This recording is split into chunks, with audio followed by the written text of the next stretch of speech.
everything is okay.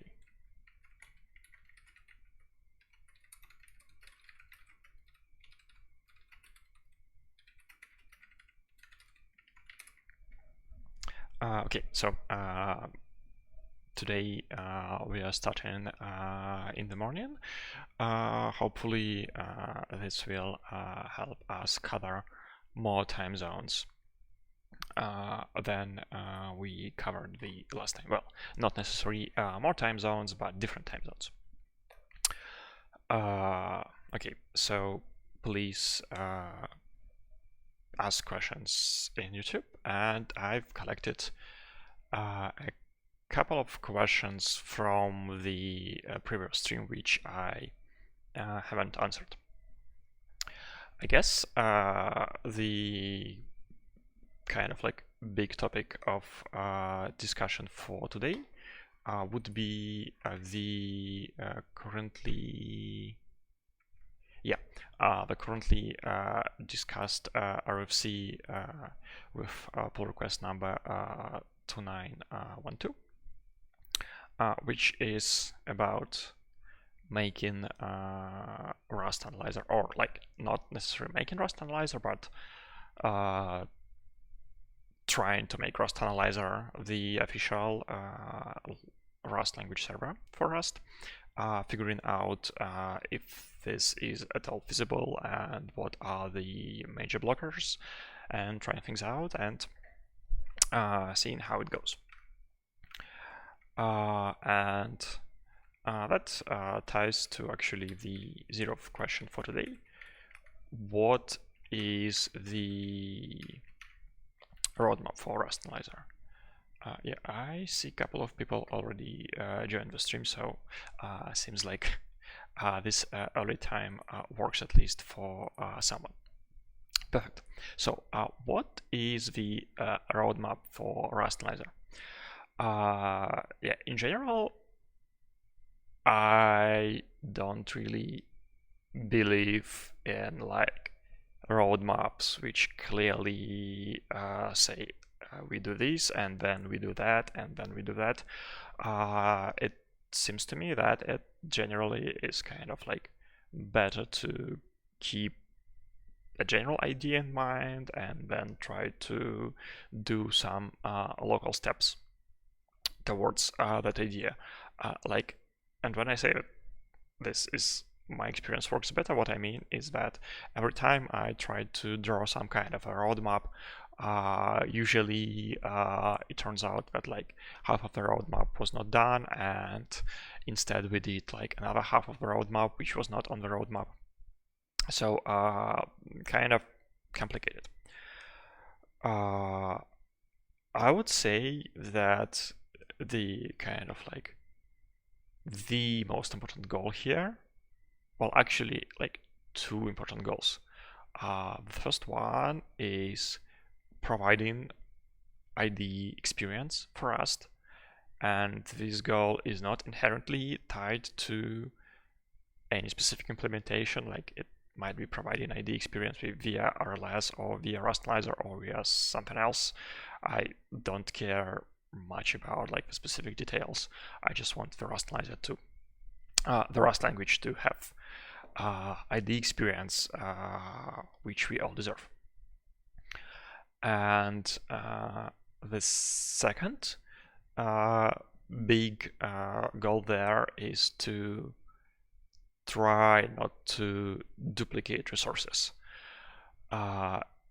In that, if the goal was solely providing IDE experience, then it like could be argued that the best course of action would be just to like continue working on Rustanizer, which is effectively like a separate reimplementation of the compiler and which does not concern itself with generating code and implements only those things which are needed for IDE development, and so basically like building this second IDE specific thing.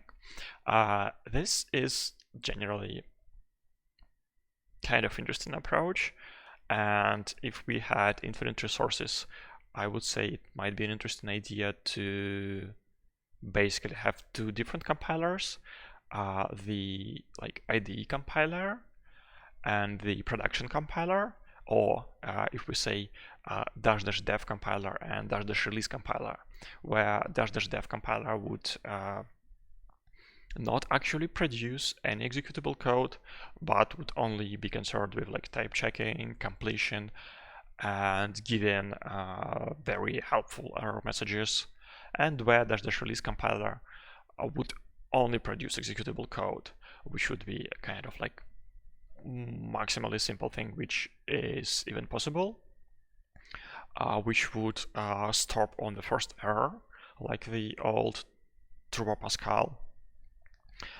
which would be kind of simple inside, and whose goal would be to be, first of all, the specification of the language, and also to be the fast to compile from scratch compiler. So yeah, I guess it might not even be incremental. But that only works if you have infinite resources. We kind of have finite resources, so it makes sense to try to combine the two. And hopefully with this libraryification effort or compiler modularization effort, we actually will be able to do this, because in theory you should be able to write libraries which work good enough for both IDE use case and compiler use case, because fundamentally they are not that different. They do the same thing. They might have specific different trade-offs in mind with throughput versus latency, but that can be abstracted away with some type parameters or whatnot. What we probably cannot achieve with this libraryification is fundamental simplification of the whole model. Like if you build a library which works both for command line compiler and for the IDE, it kind of needs to be as complex as either of two use cases, which is not really great, but is definitely better than just building two separate things. So that are the two big roadmap goals in mind. The specific tactical goals are right now, first and foremost, this RFC. In particular, we need to fix all the issues which have already come up and which will probably be coming up, which prevent Rustanizer from being a drop-in replacement for RLS, more or less. Yeah, and if we fix that, we will get into a point where it will be straightforward. Well, not straightforward, but at least possible to compare Rustanizer and RLS, and then yeah, see how it goes. Hopefully we focus all our efforts on one tool, but that is kind of in the future, so I don't think about that much. I'm thinking about more. Okay, let me disable notifications. Yeah. So I'm not looking that far in the future, although it kind of seems bright. Right now I'm thinking about this local task of moving a Rustanizer from this kind of very experimental and very move fast and break things style of development to a more production kind of development, where we explicitly expect that people actually use Rustanizer as their daily driver for Rust development, and where we do not break that much code every once in a while. Yes, so that's kind of the most immediate goal, and which I will be focusing most in the nearest future. I probably will go a little bit into more details about specifics of what are exactly the problems which we need to fix in Rustenizer, because they're interesting. But let me talk about that later. So another kind of thing which I would love to do sooner rather than later, but which is probably not as high priority as doing the RFC prerequisites, is actually moving forward with libraryification. At the moment, I think the most kind of like advanced library in terms of perspective inclusion into the compiler is Chalk. There is a lot of momentum behind Chalk.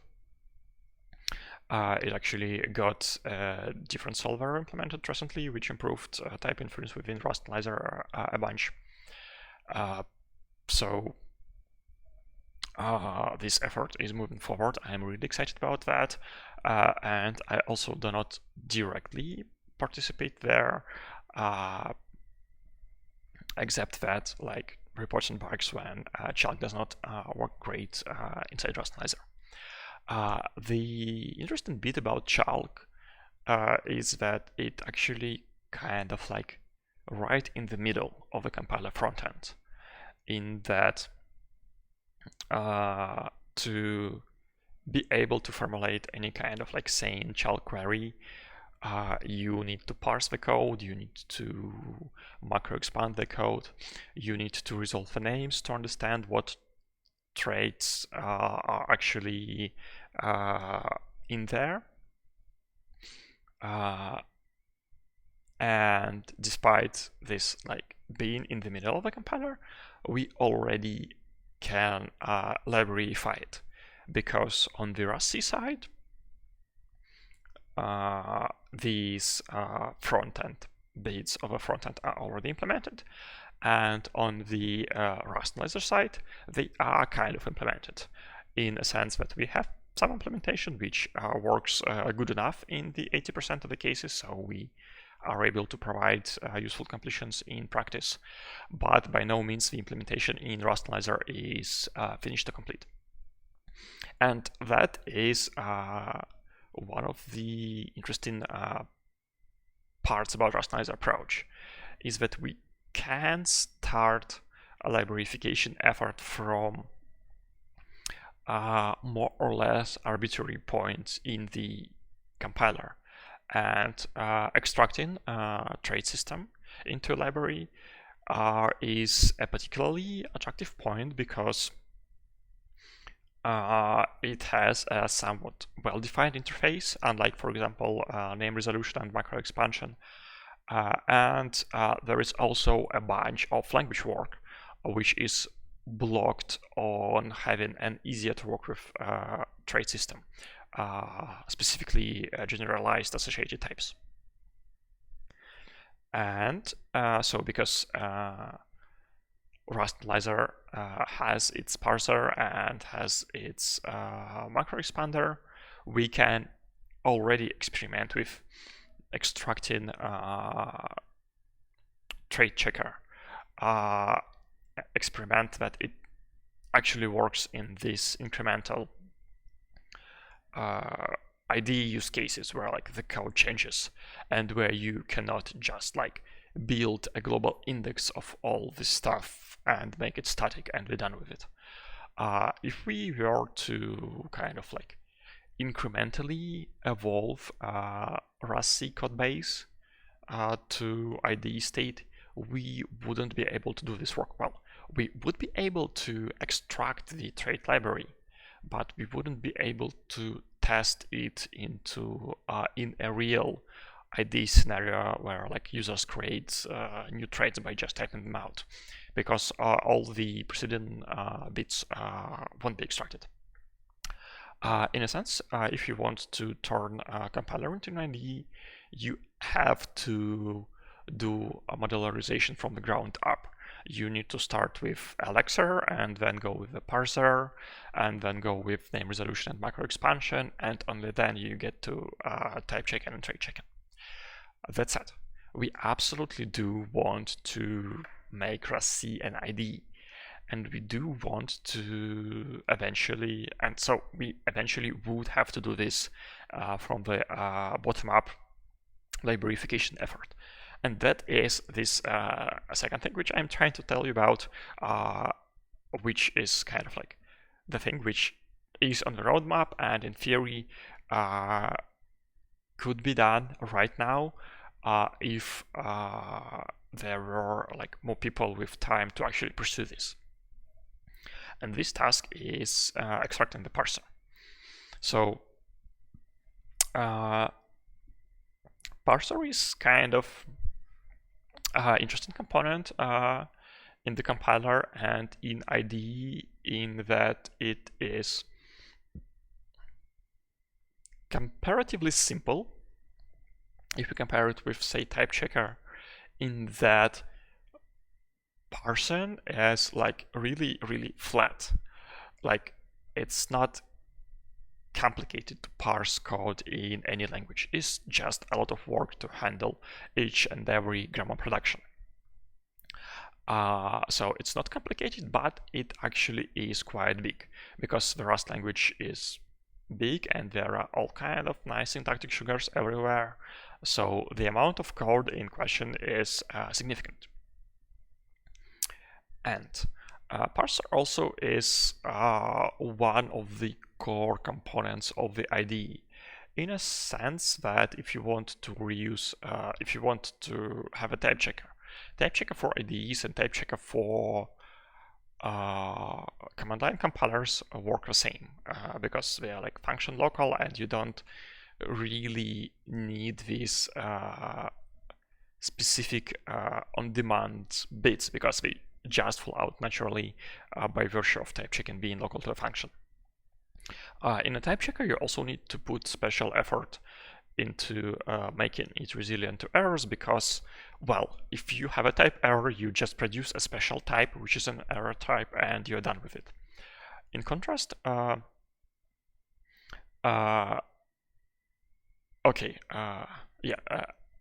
one second. There is a very good question in the YouTube. What is the chalk? So yeah, it's probably would have been a good idea to actually explain it before going into details. So one of the most interesting properties of subsystems of Rust as a language is the trait system. It's like not your usual OP where you have like classes and interfaces, and just like when you write class you implement all interface methods, but it is a more flexible system when there is like your type, and then separately there is a trait, and then there is a third thing which is an impl of a trait for a type. And for this reason, figuring out if the certain type implements a certain trait is actually a pretty complicated question. The subsystem which does this is called trait solving or trait checking. I don't know what's the right term here, but basically it's like some specific bit of code in the compiler which answers the question, does this type implement this trait? And chalk is a library which implements this logic for Rust programming language. It's a library not within the compiler, but a completely separate library on crates.io. Not on crates.io, or maybe even on crates.io, but on GitHub, which is like usual Rust library you build on stable, etc., etc. It currently is used in Rustenizer to solve traits. So I don't know, do we have any kind of traits here? This probably is not a trait. Yeah, it's just heritable. Yeah, I kind of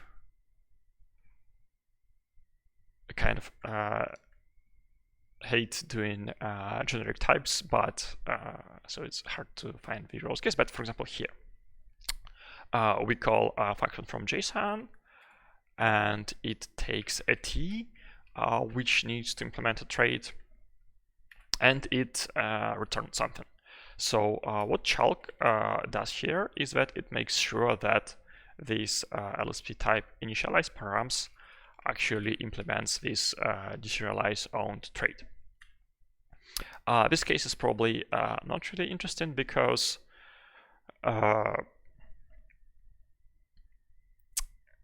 here we like explicitly pass a specific type.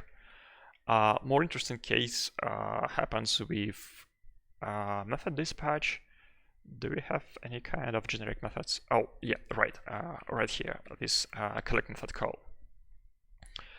So we actually figure out that this collect comes from an iterator trait, but to do this, we need to understand that this thing here actually implements iterator, and this thing here is like actually this filter map struct, which is generic and which has, yeah, I probably should use this thing. Where is, yeah, and like it implements the iterator trait only if the underlying thing is an iterator and if the function has a particular signature.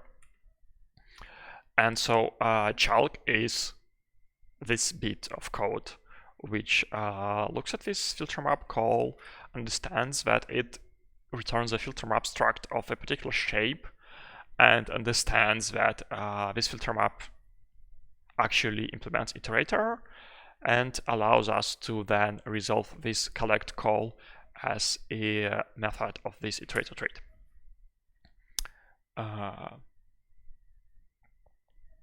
Okay, so this is chalk. And yeah, another question. Are you saying that if I want generic associated types in Rust, I should pour all my energy into chalk? Yes, I would say that probably is the best idea.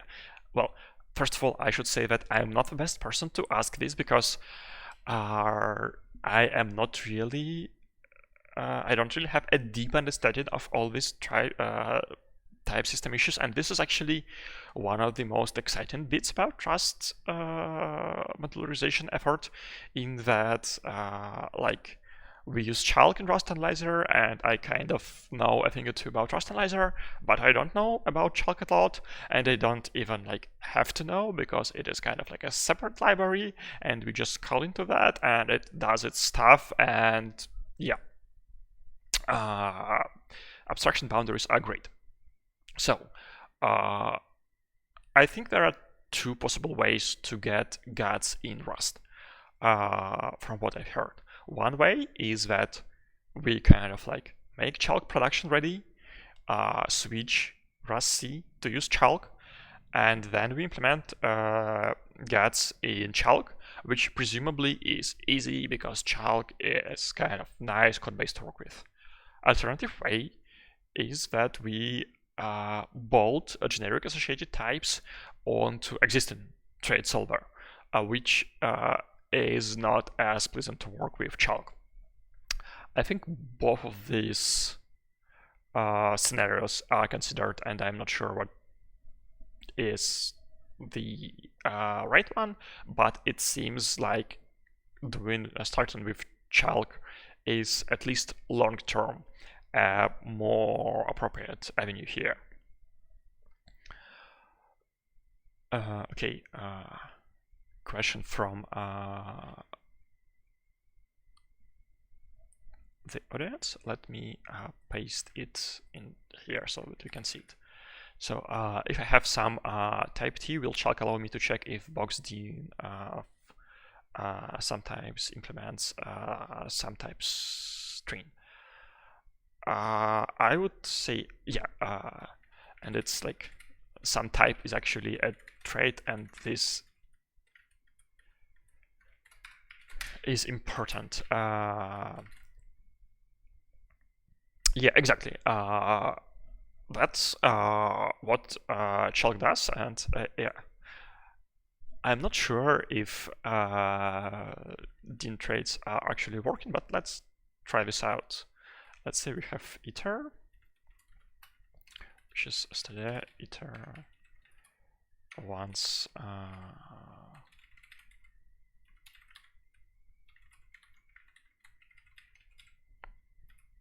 so iter is an iterator, so we can like call various iterator related methods here, and you know, like this empty is interesting because it comes from exact size iterator, so we figure out not only that once is an iterator, but that's like exact size iterator, etc., etc. And now let's do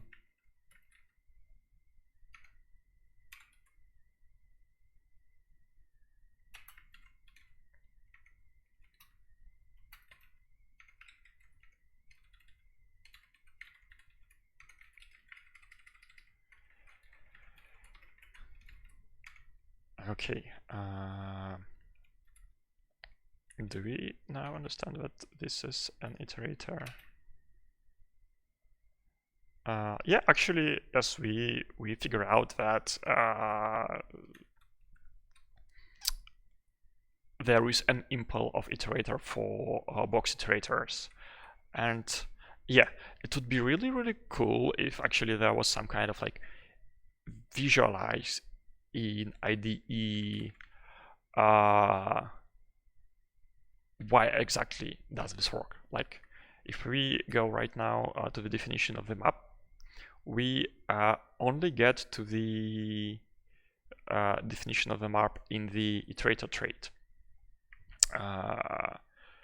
We don't get to the actual definition of the map from the impl, which we will invoke here. It's something which we need to not fix but improve in Chalk, in that at the moment Chalk by design does not tell you the specific impl. It only says you, hey, there is some impl, so that the logical part is not dependent on specialization or whatnot, but there should be a separate component which tells you which specific import is there, so that you can, for example, do actual code generation, or you could power more specific go-to definition in Rust. And I think okay, I'm now going to do a really horrible thing. I want to invoke go to implementations on the iterator trait, and I think this will like be painful because there are a lot of impulse, and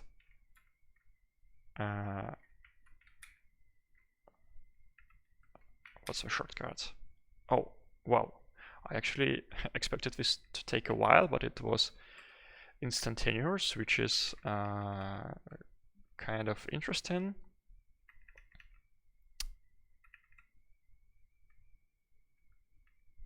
But yeah, it's I want to find the implementation for box. Yeah, too many of them. Let's just search it. Nope.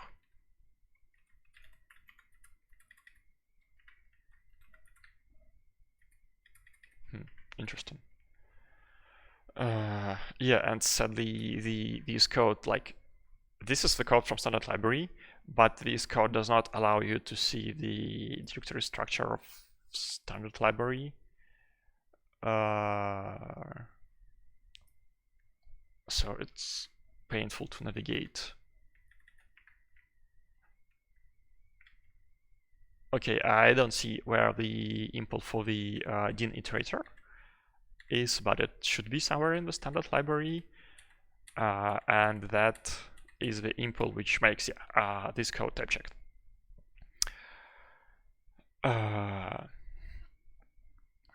Yep. I hope that answers the question, like, does Chalk do this? Yes, Chalk does exactly this. Okay, where will we go with chalk? Yeah, popping things up from the stack. Chalk is a libraryification effort which is well on its way. Another libraryification effort which is not really on its way yet, but should be there, is parsing, because parser is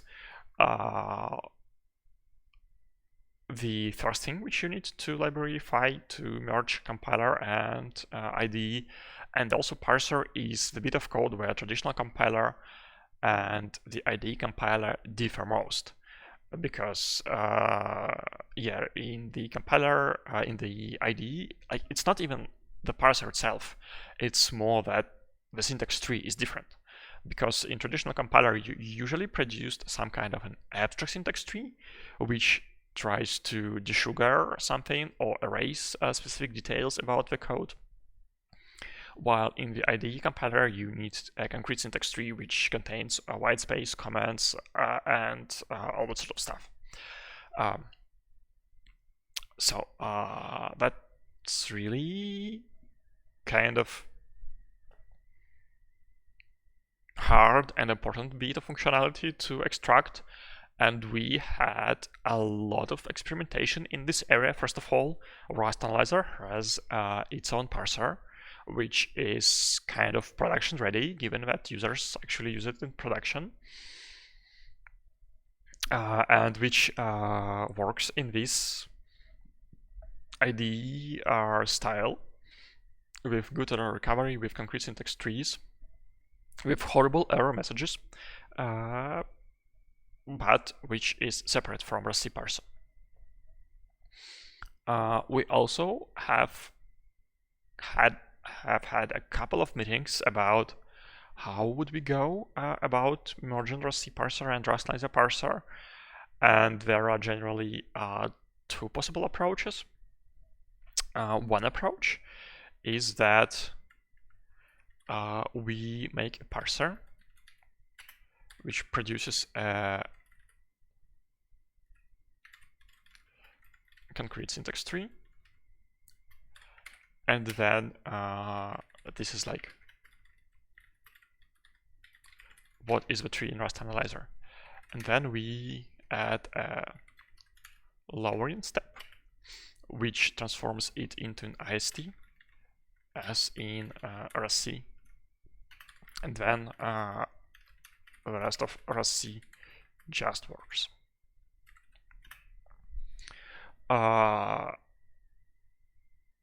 This bit is interesting because it probably is more straightforward and kind of also goes into the direction which we would like to see in the end, because one of the pain points at the moment is that although Rossi uses ISTs internally, it is not the best solution given that we have proc macros. So if we have an attribute proc macro, the input to the proc macro should be the concrete syntax of this function. Not necessarily with white space and comments, although that info kind of can be restored via hacks, but at least with all parentheses, all specific tokens, like, I don't know, ideally proc macros should see the difference between 1000 and 1_1000. And at the moment, this is not really working that great, because Rossi internally has this IST thing, and this IST thing reduces information. So what happens is that during initial parsing, compiler produces IST, and then it sees an attribute and thinks, oh, I should actually feed tokens into this macro. So it pre-prints the IST into token stream and feeds that token stream into the proc macro, and then parses the result tokens back. And this tokens to IST to tokens step is inherently lossy, and we shouldn't see it in the final compiler, hopefully. So what an ideal pipeline should look like is that we start with concrete syntax tree, then we run macro expansion,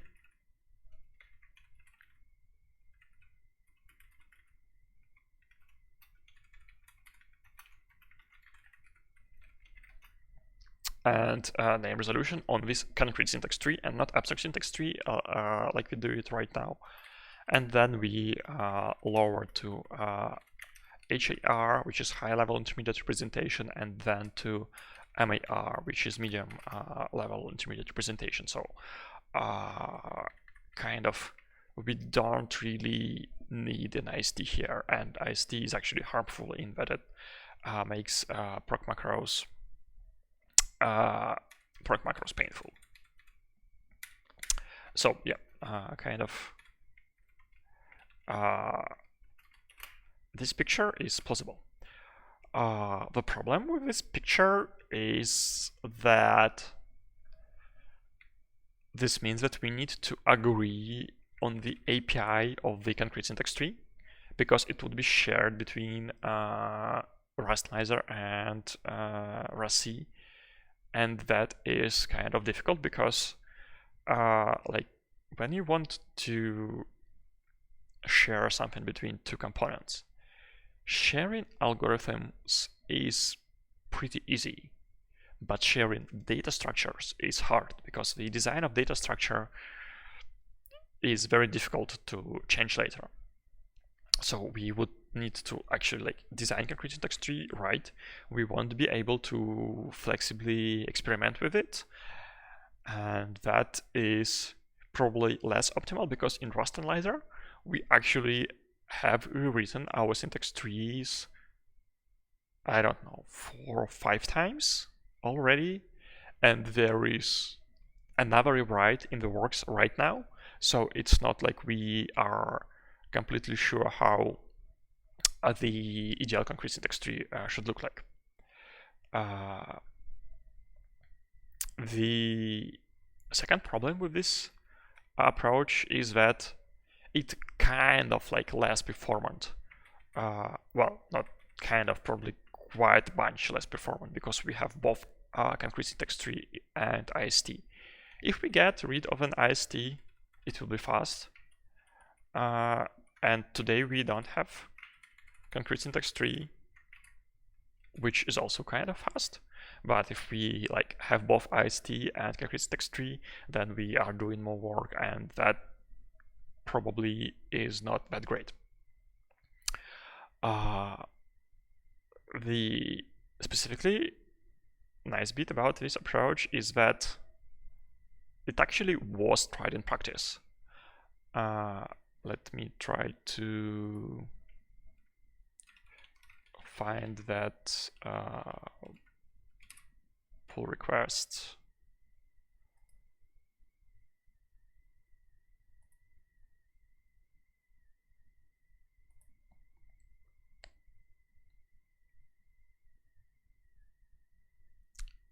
Yep.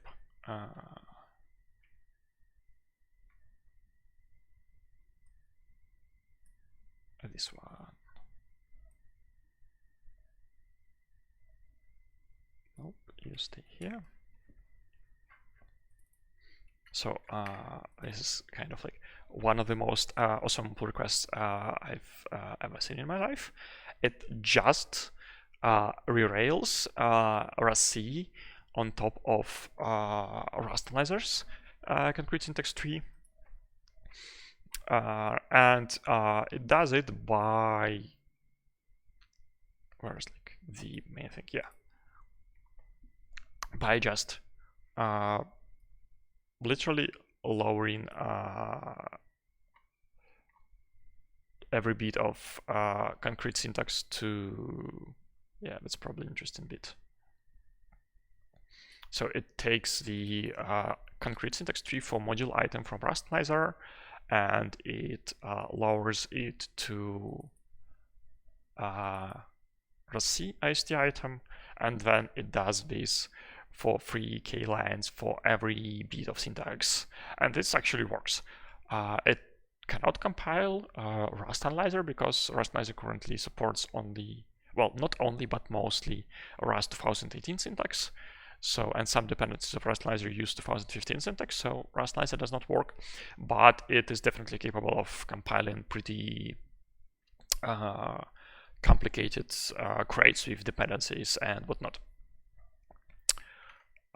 Yeah, so that's one approach how we could share parser. Another approach, which we've discussed at a great length but haven't actually tried out, is to solve this problem that sharing data structures is painful by not sharing them. Instead, we say that the parser emits a flat series of events like start function, start name, end name, start block, or whatnot. Somewhat like streaming parsers for XML. The interesting benefit of this style of parsers is that although like here I've showed you the events with like indentation, in reality they are flat and they are a much simpler data structure than the concrete syntax tree. So there is a hope that we can share just a parser and have it produce IST for Rust-C, and then have it produce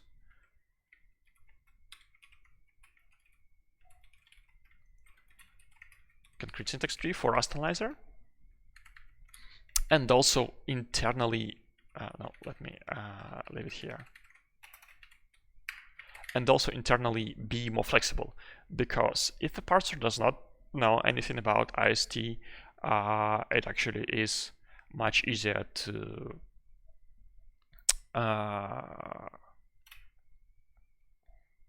tweak details, and that's actually how the parser inside Rustenizer works already. So we have two syntax-related crates. One is parser, and another is syntax. And the cool thing about parser is that it does not know anything about syntax tree. Instead, it operates these two traits, token source and tree sync. Token source gets information about tokens, which is kind of like a really simple data structure. And tree sync is basically a callback for emitting events. And events, again, like it's like very simple trait for such a complex bit of functionality. The event can be, hey, we like have a token, and we in Rust we sometimes need to glue two tokens together. For example, we might need to glue two less than tokens, greater than tokens to shift right. The second kind of event, hey, we are starting a new node, like a function call, and then we are ending a new node, like a function call, and we can emit a parser errors. And then there is a separate implementation of this. Yeah, and this is a bug because obviously there are implementations of tree sync, so we are not always doing everything correctly.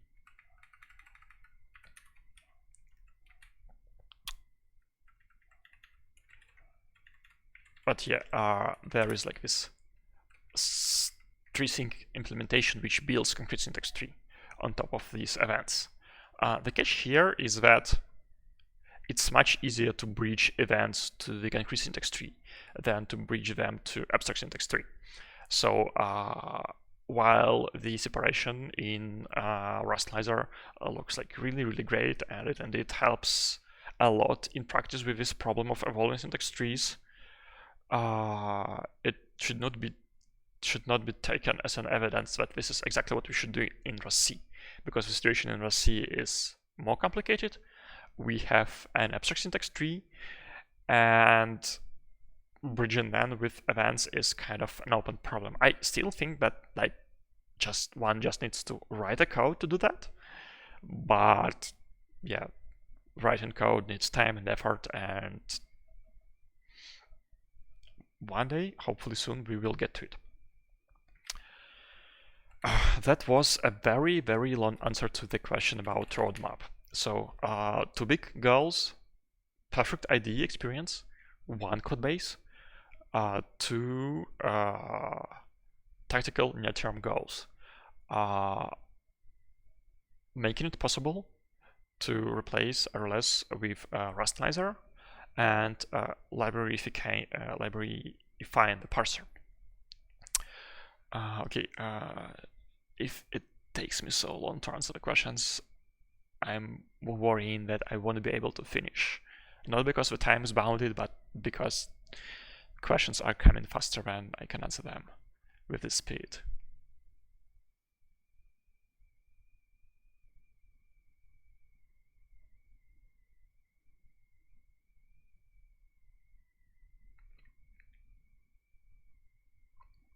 There are a couple of questions in YouTube channel which I will get to answer soon, but I probably want to finish with these questions first, which are from the previous installment. And actually, I think let me make a pause for, let's say, 3 minutes, well, 5 minutes, until 10:55.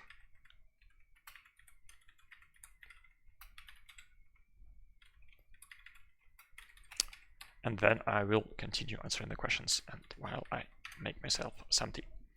Okay, so let me mute myself.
Okay, so let me unmute myself and let's continue. The second question was how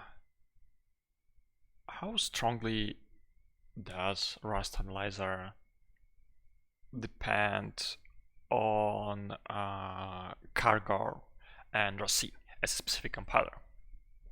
So that is a good question.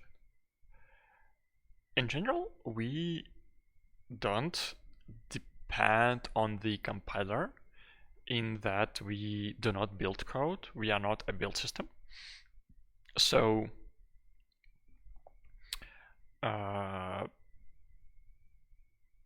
you kind of like can run compiler using like these run commands in Rustenizer, but this is like just very thin functionality which basically shells out to build system, which in this case is Cargo and does not really impact the internals of Rustenizer anyway. So Rustenizer can work with arbitrary RustC compiler by virtue of not actually using a compiler in any significant capacity. Hopefully sooner rather than later, Rustanizer will just become a compiler for Rust. Like it will be merged with RustC and become like the primary compiler or like the official one. And in this case, basically you would be using the same version of Rustanizer than the compiler you are running. It's also interesting that if the IDE is built externally to the compiler, for example, like in Intellij, the IDE generally has two goals for working with like different versions of the compiler, in a sense that like supporting or not supporting different language features. But in Rust, the compiler itself is backwards compatible, and and you like cannot work with feature which is not actually implemented in the current compiler, so probably we won't be like doing anything special here. Like you have like a compiler which is called Rossi, and if you start it with like Rossi -lsp or something like that, it will be just like a language server which supports the language supported by Rossi and all the previous ones. Although one thing we might want actually do is not to actively punish nightly features. Like, I think from stability point of view, it's totally okay to, for example, provide completions for nightly features if we continue to refuse to compile them without explicitly opting into a nightly toolchain. So compiler integration is kind of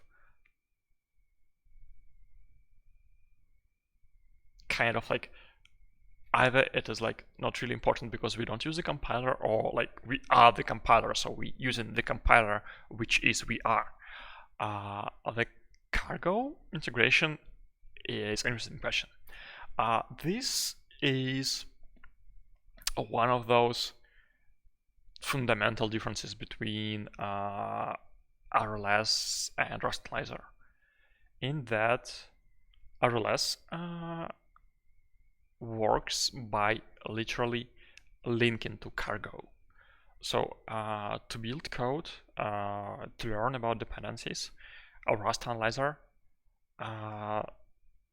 runs the same code which is run by cargo by using cargo as a library and hooking into some specific points inside cargo's lifecycle. For Rustanizer, our situation is differently. We only use cargo via cargo metadata command. So if we open a project model crate, which is handling the well, project model, we see that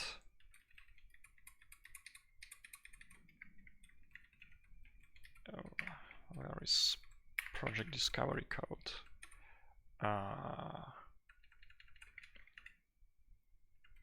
Yeah, we like find cargo toml, and then okay, I refactored this code recently and I already forgot how it works. So we get a project root which is cargo toml, and then we need to somehow turn, yeah, and then given like this cargo toml document, we load cargo project, and we do this by calling external cargo binary the metadata command.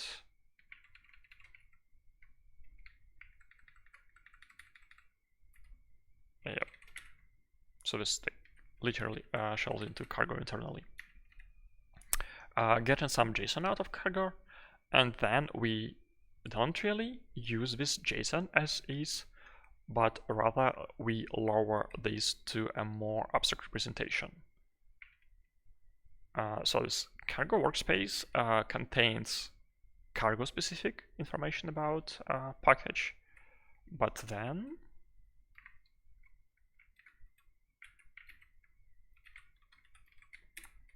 yeah, this the name of this function I remember.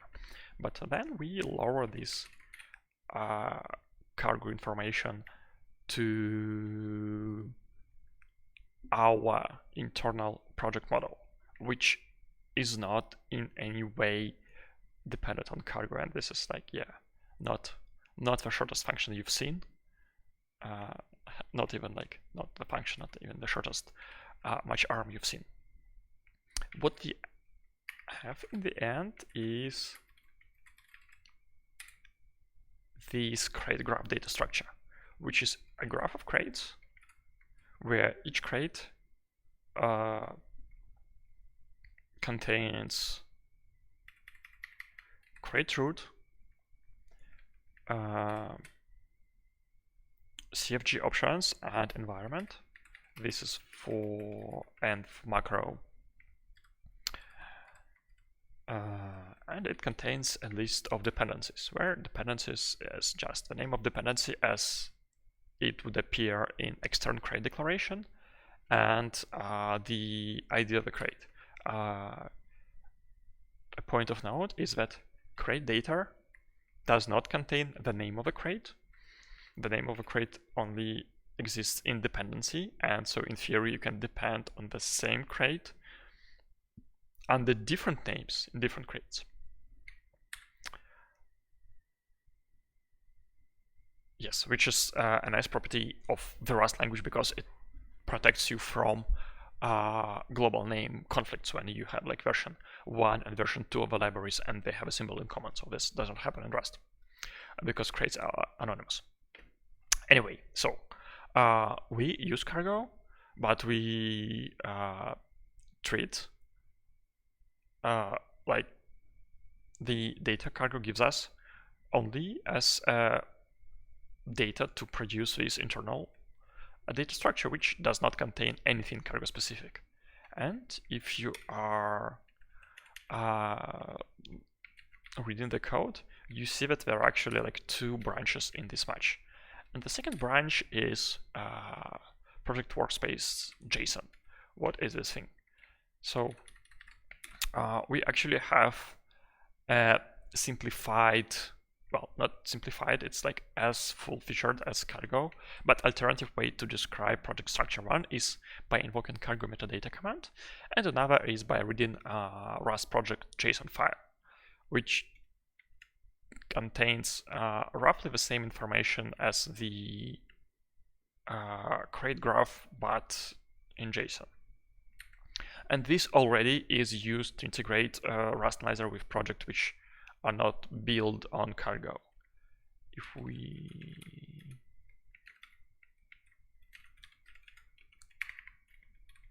Yep, so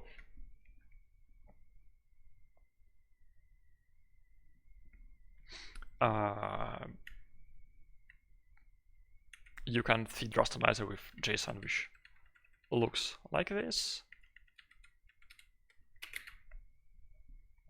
Put this JSON into Rust project JSON file, and Rustanizer will load it and work with it. So to answer the original question, it was an explicit design goal of Rustanizer to not depend on any particular build system, to view the code as it is specified in the language reference in terms of crates and dependencies between them, and not in terms of like cargo packages and targets and whatnot. It seems to work out in practice in that people do use Rustanizer without a cargo. It's not like the most well-tested bit of functionality, and definitely not the most well documented. I think that test is basically the only thing there, but still it works. Okay, the next question from the bench. Which code from Rustanizer would you like to delete? Yeah, all the code. Really, I just want to move Rustanizer into the compiler and have a single code base and be happy with it. The code I would like to delete most right now is the parser, because yeah, we should just use the same thing as Rossi, and that would be like a first significant step on the road to libraryification. The second bit of code, which is kind of like extremely painful and I really hate and I want to delete, is the name resolution. Yep, so we have this name resolution module, which is kind of like complicated and messy and also hugely important, because name resolution is that bit of Rust language which is the most challenging for the IDE writer for like many reasons. The biggest problem with this bit of code, as it was originally written as a stub. So for example, when I was implementing the parser, I had this idea of like event-based parser in mind, so I tried to put some interfaces in place, and although the parser for Rustanizer is definitely not production ready enough to be used in Rust C as is, it is like has in general okay shape, and I'm kind of like the bit of code. The name resolution was implemented as kind of like a stopgap to have something working, to have any kind of completion, so it does not really have an interface of the name resolution. It directly uses layers which are below and above it, and yeah, that's like bad. So what we should do here is probably try to extract an interface to like describe what name resolution is abstractly, and then write an implementation of nameres against that trait, that interface, and then swap this code with that code, and then hopefully also share with this interface with Rossi. But yeah, the problem is name resolution is messy and it's not obvious how the interface should look.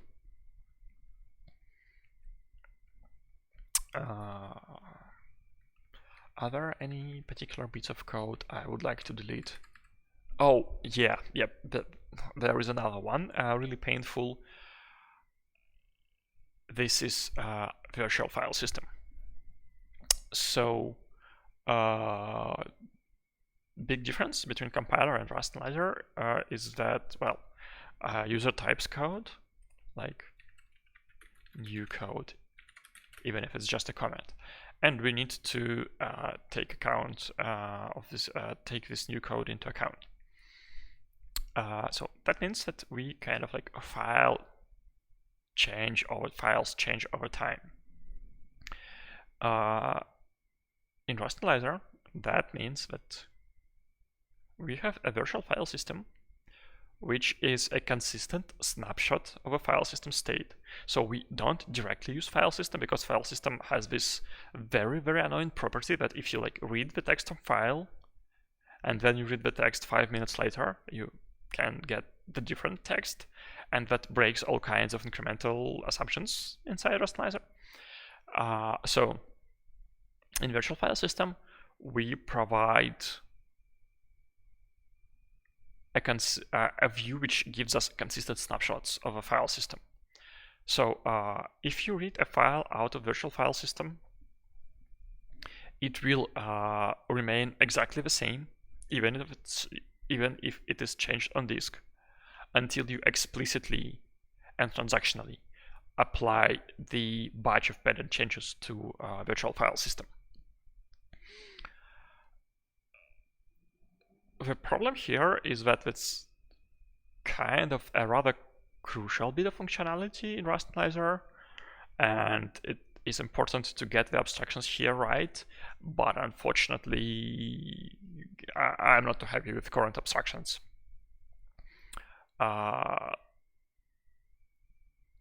Because yeah, kind of like the core issue here is like why it is difficult to write proper abstractions here is that in the end you need to watch a file system, and watching file system is very platform specific, and I'm not an expert on watching the file systems, but it also seems like basically all the platforms, all the operating systems have wildly different APIs for watching files, and those APIs are kind of broken. Like it's rather easy to kind of like just be notified about changes, but being able to give guarantees about state of a file system, to be able to give consistent snapshot and to guarantee the absence of updates is pretty complicated. Like the simplest example here is like watching directory. If you just say, okay, I'll start watching the directory, you might miss changes which happened between the moment you said, hey, I am now watching this directory, and the moment you've traversed into some subdirectory and stopped a watch there. So you kind of like ideally need to first walk the directory once, then like install the watchers, then walk the directory another time, and like correlate all those things, and that's like horribly messy. And this messiness bleeds through current implementations of file watching in Rust ecosystem. So I've spent some time trying to wrap it into like an easy and nice API. I failed to get into something which I see as solid and forward compatible and done, but I didn't want to waste more time on that, so it's currently at the moment is in this state where like there is an abstraction and it kind of works more or less okay, but it's not solid enough to say that hey, it is definitely, it will survive building on top of it like the real production compiler. So VFS is also something I am eager to throw away or rewrite.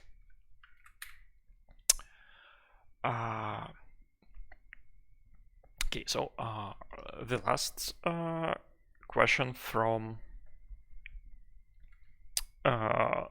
the bunch of questions for the last Q&A session is about auto import. So at the moment, do we import? No, we don't import anything. Yeah, let's just go to the code of the auto import to show auto import.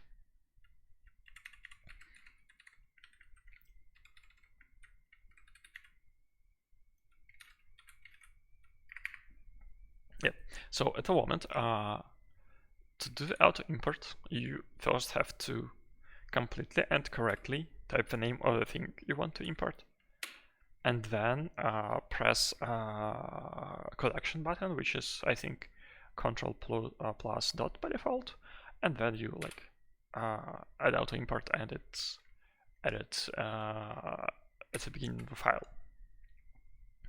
That is kind of like bad experience because you need to know the name of the thing you want to import, and you also need to type it without typos, because if I type like txt, I won't get any auto import suggestions. The UI, which is reasonable to expect here, is that like you start typing, okay, it's imported, so it's how do I get to the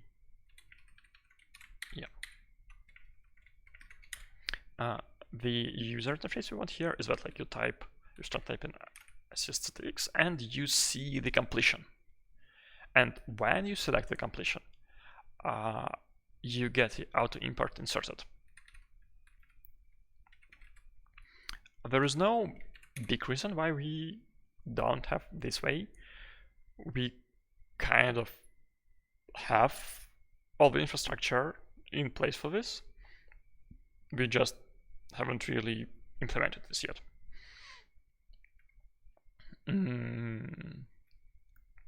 But this is, this is kind of a fun feature, because when you usually do completion, you work by analyzing a bit of code and, well, just like completing things which are available from the analysis. For example, to complete local variables, you just see that, hey, this is like local variable in the scope right now, so we can complete it. Auto import is different in that you don't have this name in scope at all, so you need to somehow find it, and for that you need an index which is capable of fuzzy matching. And we actually, this like hard bit about two hard bits about auto import. No, that's not it. First is figuring out the name which you can complete, and second is actually computing the relevant import and inserting it into the use place. So we have a symbol index crate inside Rustenizer, and what the symbol index crate does is that it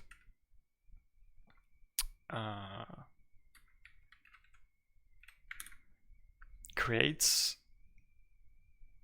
a data structure which holds all the names in project, and you can query this data structure using fuzzy matching. So this is, for example,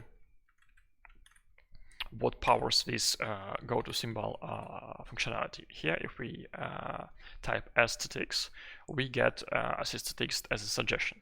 So we need to put literally this thing into completion, and then we need to also add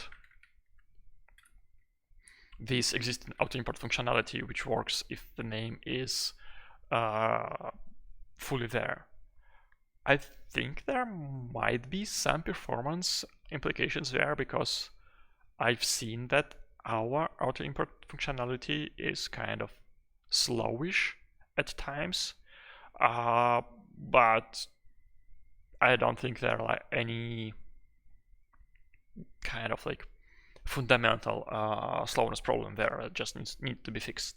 Basically, this like the general write auto import infrastructure with an index and then analysis and insertion of imports, which should work nicely. Specifically, What's nice here is that computing the index does not use semantic information, so it is pretty fast. But when you insert a specific import, you do need semantic information, but because this is only a single import, you can do more processing there, and it does not need to be fast to be handle all symbols simultaneously. So the answer to the question where we see in auto imports is that, yeah, we kind of have the basic infrastructure in place. We need to bridge two pieces together, and we also need to write code to make sure that it's as fast as it needs to be. Okay, I guess this covers questions from the last week fully. Are there any new questions on YouTube? Let me take a look.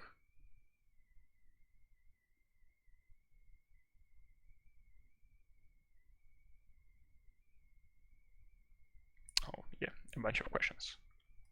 Let me copy paste them here. Yeah, actually.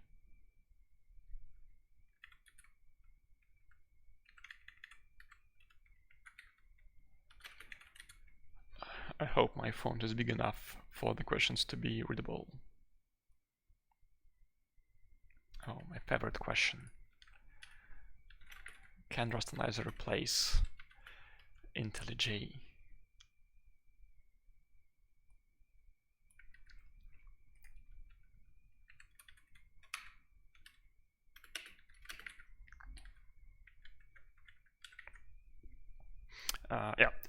Let me start with the last question. Will crane lift have any effect of performance of Rustanizer, because it's a fun one?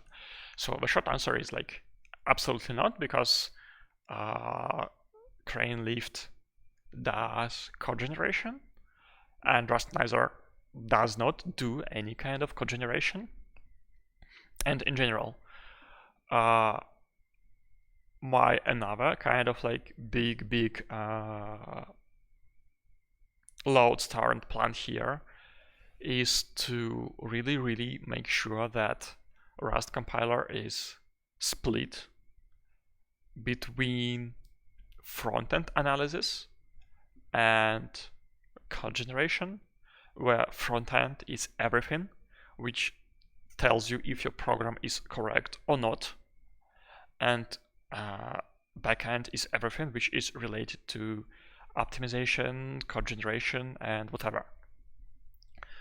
And I really want long term to be able to work on these front-end parts of the language without depending on the backend parts of the language. So one of the I'm sidetracking a bit, but bear with me.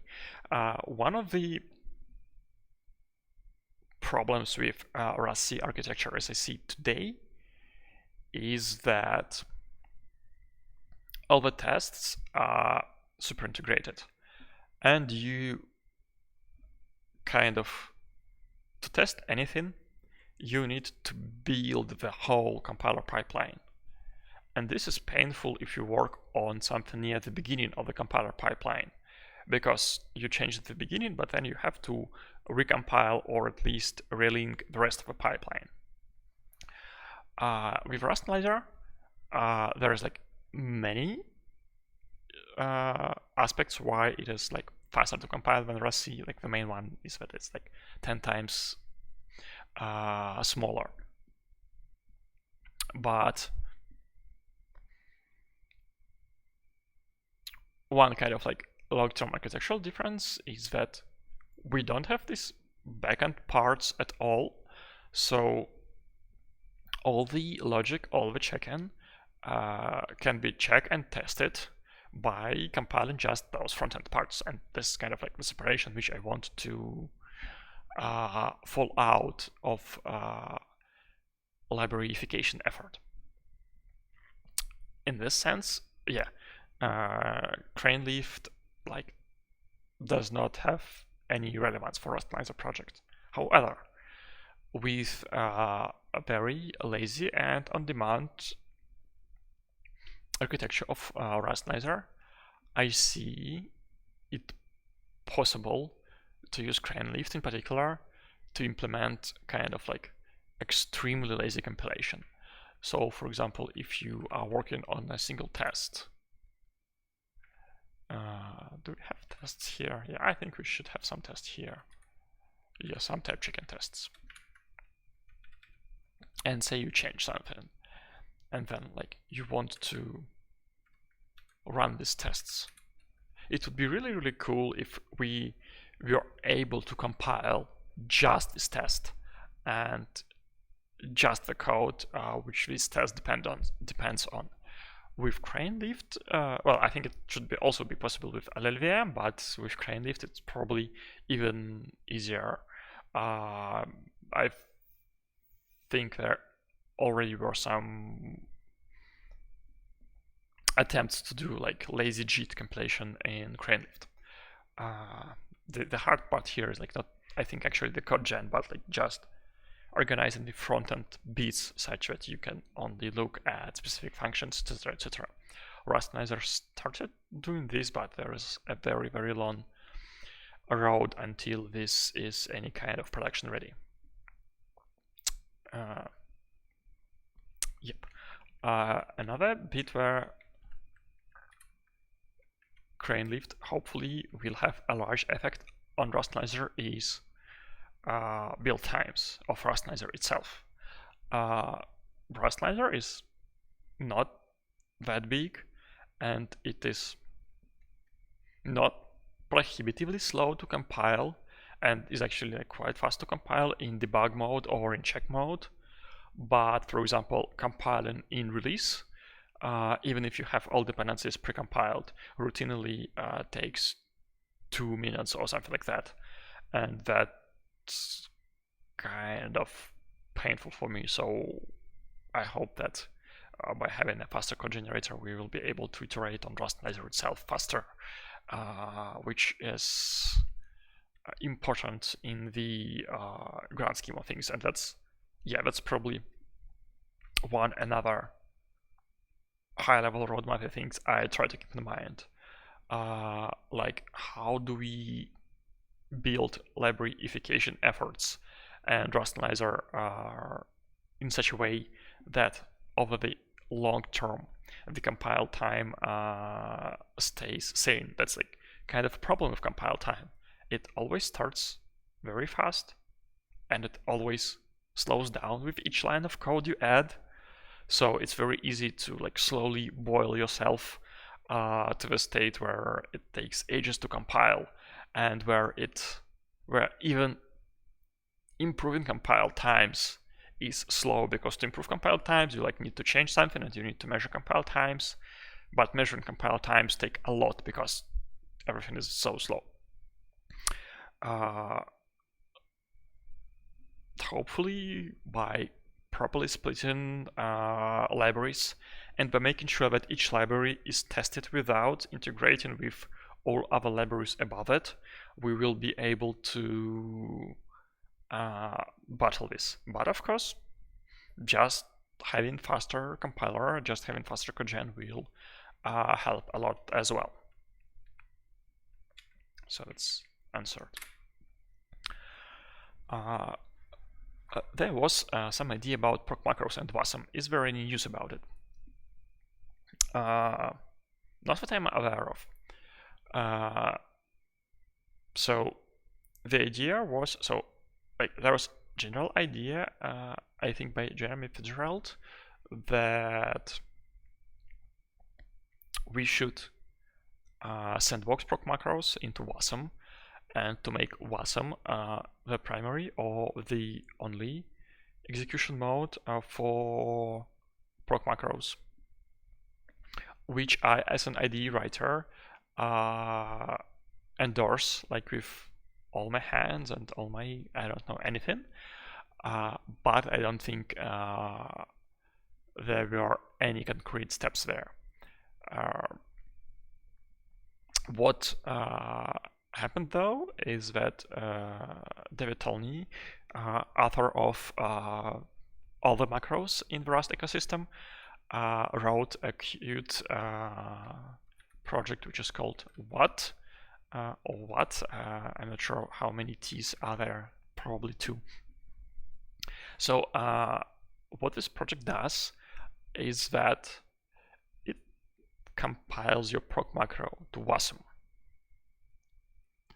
And then it makes this WASM proc macro work with existing proc macros API by writing a sort of like meta proc macro, which is just a WASM engine which executes WASM code.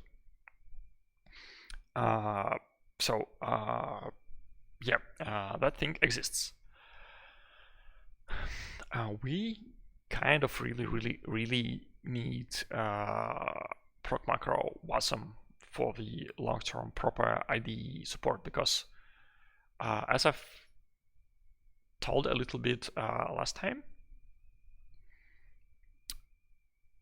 the current architecture of proc macros, where they are just DLLs load into compiler process, works for Rossi, where if proc macros dies, nothing bad happens, you just restart the compilation.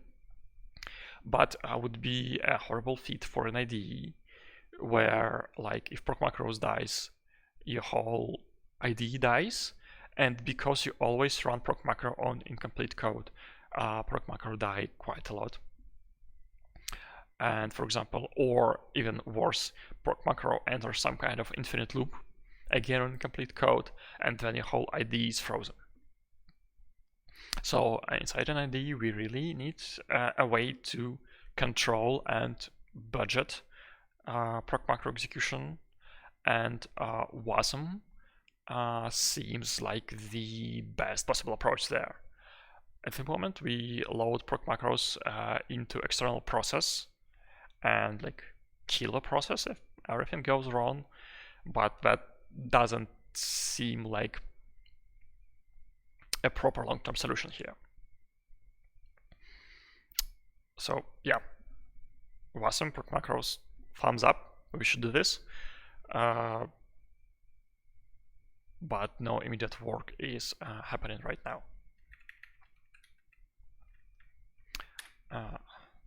Another question. Can Rustanizer replace Rust plugins in JetBrains IDEs, or is it impossible because of LSP? So it definitely cannot replace the plugin, because you would still need a plugin in Intellij to work with Rust. But the plugin can make use of Rustanizer. This is in theory possible. Like, nothing prevents JetBrains IDEs from talking via LSP protocol, and in fact Dart support in Intellij, for example, is based around a similar protocol, not LSP like the Dart protocol, but the idea is pretty similar. You like just exchange JSON with external process. So it's like definitely possible on the technical side of things. I'm not sure if it is desirable, because the engine in Intellij Rust, the compiler engine, is really advanced. It has a ton of cool features, and it integrates better with the rest of the platform. So like, it's not necessarily true that you will get better experience by using Rustanizer. At this moment, I'm pretty sure that you would actually get worse experience, because, well, Intellij's engine seen a lot more polish and a lot more usage in practice. So yeah, long term, I'm not sure. I can see the future where both Intellij and other IDEs use the same Rustanizer service for processing the language. I also see the future where Intellij uses its own engine, and the other IDEs use their own, and the other IDEs use Rustanizer, Rossi, and neither of these futures is inherently better or worse than the other, because like there is benefit in having two independent engines. There is benefits inside Intellij platform in being able to work with all language using the same infrastructure, because that's kind of one of the biggest downsides of the LSP architecture, is that if you have two languages, it's pretty hard to get cross-language refactoring working. In Intellij, that's like totally not a problem. So yeah, that's kind of like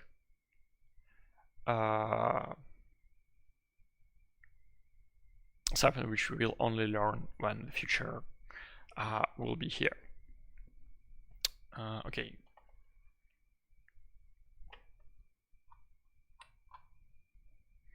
I think this actually covers all the questions which have been asked so far. So it probably is a good place to wrap the stream up. Like, I can go on talking about something else for another half an hour probably, but yeah, I feel like I need to take a little break. And if there are more questions, we can always do like this for the third and fourth and nth time as well. So thank you all for listening, for asking questions. It was really interesting and actually really helpful for me to talk through all these kinds of stuff, because it's always helps you to clarify the thinking. We at Ferrous Systems will try to do these kinds of events more. So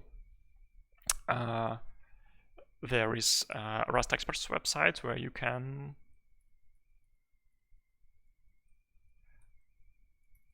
see where the next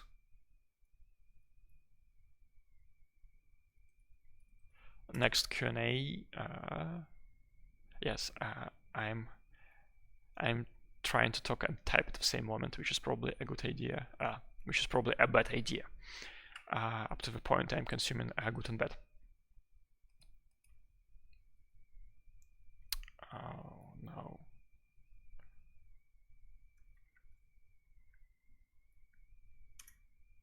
Yeah, so I've pasted the link to the chat where the next Q&As will be announced, and you also are encouraged to take a look at the rest of the website, which is about Rust Experts service, where you can ask any kinds of questions to experts at Ferrous, like me, for example, and we will try to help you with whatever Rust problems you have. Okay, so let's call this the end. Goodbye.